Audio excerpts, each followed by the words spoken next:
വിഴിഞ്ഞം അന്താരാഷ്ട്ര തുറമുഖം എന്നുള്ളത് കേരളത്തിന് മാത്രമല്ല ഭാരതത്തിന് തന്നെ ഒരു വലിയൊരു നാഴികക്കല്ലാണ്. ഒരു ചരിത്രം സൃഷ്ടിക്കുന്ന ഒരു വികസന പ്രവർത്തനമാണ്. അപ്പോൾ അതിൻ്റെ ഭാഗമാകാൻ കഴിഞ്ഞതിൽ ഒരുപാട് സന്തോഷമുണ്ട്. പക്ഷേ ഞങ്ങളുടെ എല്ലാ പ്രവർത്തനവും ശരിക്കും ഞാൻ നേരത്തെ സൂചിപ്പിച്ച ആ ഒരു ദീർഘവീക്ഷണത്തോടു കൂടിയാണ് നമ്മൾ ചെയ്തുകൊണ്ടിരിക്കുന്നത്.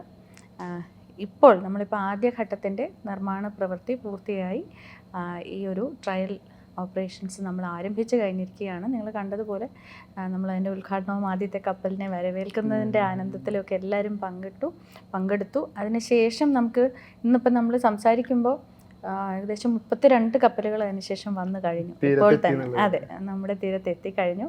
അതിലും ലോകത്തെ ഏറ്റവും നീളം കൂടിയ കപ്പൽ 400 മീറ്റർ നീളമുള്ള കപ്പലുകൾ എത്തിയിട്ടുണ്ട്. മദർഷിപ്സ് നമുക്ക് എത്തിയിട്ടുണ്ട്. ഏറ്റവും അധികം ആഴത്തിൽ ഡ്രാഫ്റ്റ് വേണ്ടുന്ന കപ്പലുകൾ നമുക്ക് എത്തിയിട്ടുണ്ട്.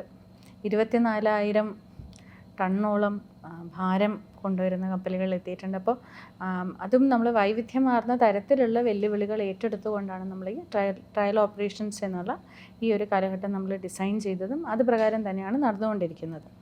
അപ്പോൾ നമ്മൾ ഇപ്പോൾ ഏകദേശം 75,000 TEUs, അതായത് 20 ഫുട്ട് ഇക്വലൻറ്റ് യൂണിറ്റ്സിൻ്റെ അത്രയും കണ്ടെയ്നറുകൾ നമ്മൾ ഇപ്പോൾ തന്നെ നമ്മുടെ ക്രെയിനുകൾ ഓപ്പറേറ്റ് ചെയ്ത് കഴിഞ്ഞു.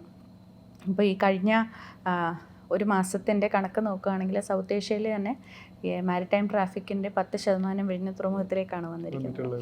അപ്പോൾ ലോകം അതിനെ അംഗീകരിച്ച് കഴിഞ്ഞിരിക്കുന്നു എന്നുള്ളതിൻ്റെ ഒരു തെളിവാണ്.